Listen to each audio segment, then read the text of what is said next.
Welcome back to another chess game analysis video. Today I want to show you a game between Valery Borisovich Grigoriev and Sergei Konstantinov Machukin. I chose this game for today's video because it features a very nice opening that I wanted to take a look at and that I also wanted to share with you guys. So the opening that this game features is the Smith-Morra Gambit, and it arises after a Sicilian defense e4 c5. Now you strike in the center immediately, d4.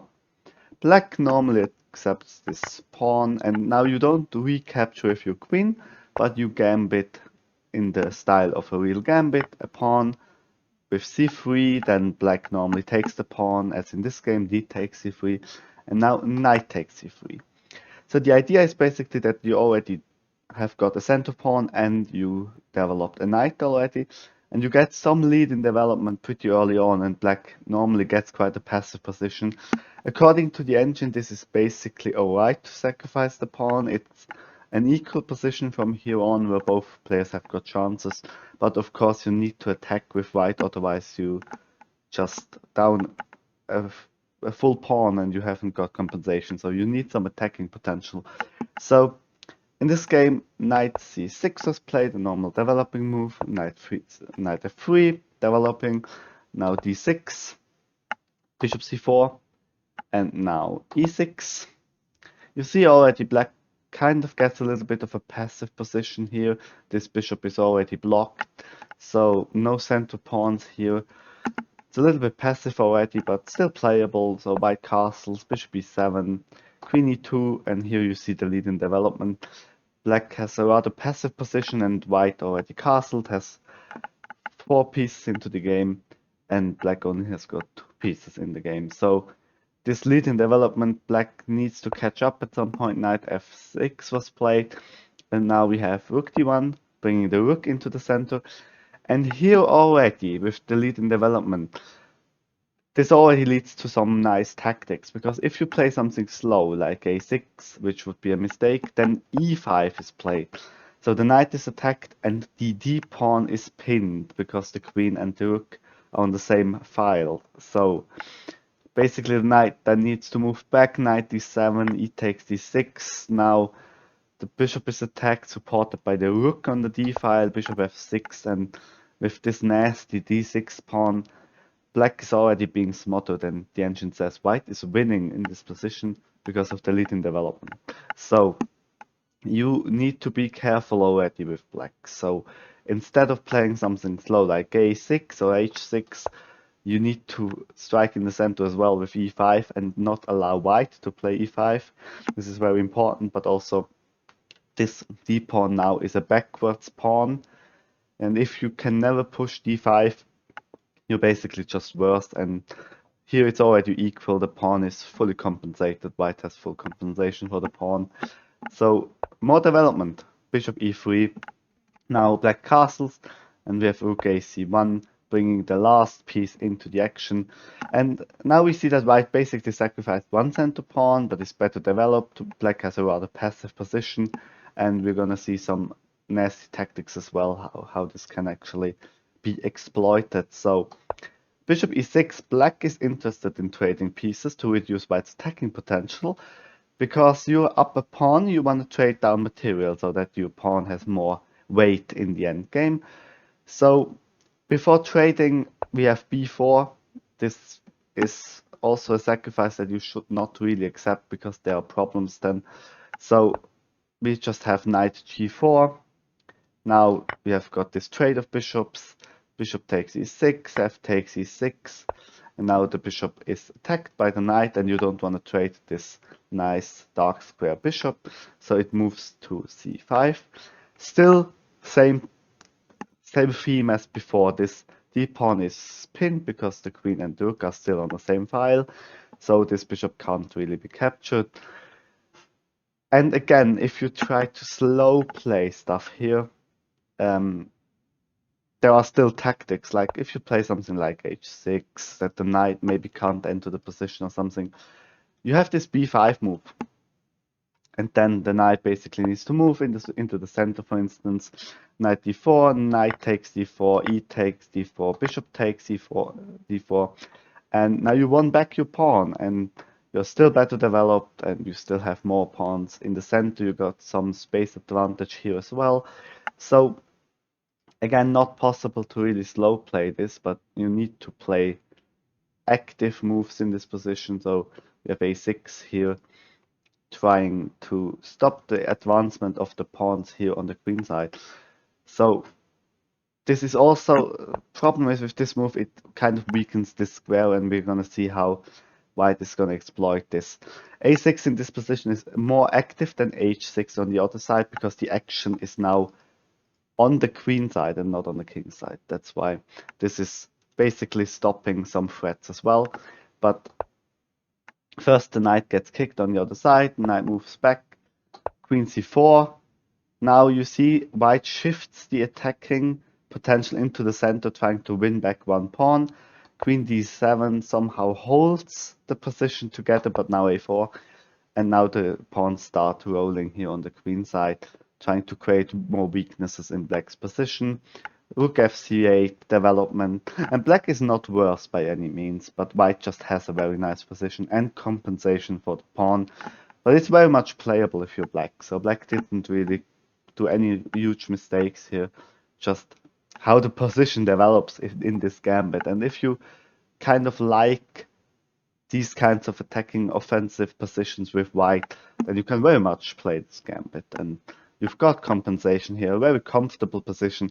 And with black, you need to be careful not to get crushed here, not to be smothered. So queen b3. Now there are always some ideas. The b pawn also wants to push forward. So we have knight d8. The knight wasn't really doing much here. Doesn't really have any way of entering the position. So it wants to be rerouted over to f7. Also the rook now has an open file to work on, so the rook is a little bit more happy. But all of this, as you see, it costs a lot of tempo. It costs tempo, and now with a5, another very weak square is created, and it's also blocked. So a couple of pieces are looking at the square here on b6, and therefore it's very hard to actually for black to stop some of the pieces like the bishop or the knight to actually enter here. And a knight there would be very nasty because the rooks are here and don't really have any good square to move to. So all these tempo, like I don't want to call them losses, but all of this remaneuvering of the pieces because black doesn't really have a lot of space. It all costs a lot of time. And now, first of all, the bishop moves back to e3, now bishop d8. And now you slowly but surely improve the position of your pieces.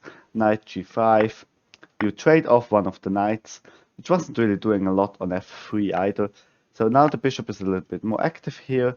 It looks into this direction, constantly pressuring the knight. Now we have h6, asking a question. Bishop takes knight, and bishop takes bishop. And now you see this bishop is now a very bad bishop because all the pawns, or like most of the pawns, are basically on dark squares. So this bishop is kind of sad here. It would basically want to be activated if you can ever push d5, which is quite hard now, but maybe possible in the future. So basically, in this position, white has created a bishop against knight, middle game, end game, where the knight is actually better than the bishop, I would say, because the knight has nice entering positions, entering squares, and this bishop is kind of sad on f7, not doing a lot, just defending weaknesses in the own camp. So we see how Grigoriev now improves the position in further, knight a4. Now this very nice b6 square, which has been weakened, is now going to be exploited. First, black trades one pair of rooks, offers another trade of rooks, which white doesn't want. White still wants to pressure the center on the d file with the rook. Now we have queen e7, g3, improving the position on the king side, because that's a constant threat that black can't really deal with anyway. So you just ignore this and you hold it until it gets really strong. Now it doesn't really do a lot, it just attacks the rook, so let's just leave it like that. The rook comes in to c6. Now king is activated a little bit, king h7, going away from the back rank. Now the knight comes in, knight b6, queen f7. and now knight c4. The knight has found a nice square on c4, and now this weak pawn on d6 that I've already talked about is becoming a target. If you try to defend it with d5, then e takes d5, e takes d5, and knight e3. The pawn is overloaded. The queen is also exploitable there on f7 because it's not defended. So you're gonna win back one of the central pawns. You could also try to defend it with the queen, but then just queen d3, and the pawn again cannot really be defended very well. There are just too many attacking pieces in the game for white, and you're gonna lose this pawn anyway. So in this game, Matyukin just decided to improve the queen with queen g6, sacrificing the pawn. Knight takes d6, bishop e7. Now the idea is basically that black tries to win these pawns on the queen side, and white tries to win the center pawns, and then you have a kind of a balanced endgame where both players still have chances to win. So knight takes b7 was played. We have this very nice check, queen e4, check in between check before trying to actually create something on the queen side. You try to queen trade, which is possible in this position. Queen f3, queen takes and king takes, and now a quite equal endgame on the board, where this is a nasty double pawn for black, which is kind of a disadvantage, but we're gonna see that black manages to win these pawns here on the queen side, and therefore black gets an outside pass pawn, which is very strong and can compensate for the weak pawns in the center. So we have bishop takes b4, winning the first pawn, rook d7, entering the position, king improvement, king g6, knight d8, attacking the rook, rook c3 check, king g2, and now black managed to win these queenside pawns with bishop takes a5, and now black has a very nice a pawn that is passed, but the white has compensation for this. Knight takes c6. Now we see the weak double pawn is gonna fall. Rook c2. We have g4 expanding on the king side. e4. Now this pawn is gonna get pushed. King f1, and we have bishop b4. Now another pawn falls. Rook takes g6. King f6, and now it seems like both pieces are under attack here, but there is a nice save. Rook b7, now attacking the bishop. And both players in this position, I think, are pretty happy with trading off the last piece just to get into an endgame, but into an equal pawn endgame where both players can basically draw the game on the spot if they want to. So black now tries to fight for a win with a5, trying to push this past pawn. Knight d4, attacking the rook, rook c1 check, king g2, king e5. Now black's position is a little bit better, but white has some nice maneuvers with the knight to hold everything together. Knight b3, we have rook d1, we have rook b5 check, rook d5, trying to trade off rooks. White doesn't want to trade off rooks because this endgame would be, if you trade off the rooks here, the king is too active, and you already see that black is winning here because the outside passer, the bishop and the king support you. At some point, you probably need to sacrifice this knight at some point, and then the two pawns and the bishop are gonna overwhelm these three pawns. So not trading material is the correct way that Grigoriev also found here with rook b6, with bishop b1. Black can't really make progress unless you trade off material.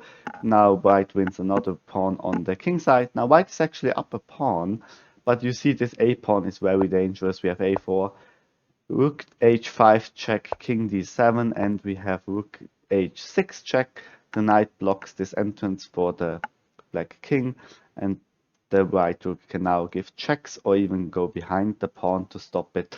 So in this position, the two players agreed to a draw in this nice unequal endgame that somehow both players would have chances still to fight for, but it is kind of drawish here because these pawns and this pawn compensate each other very well, and rook endgames in general tend to be rather drawish. So the draw is definitely a good result, and in general the game was very equal over the whole game.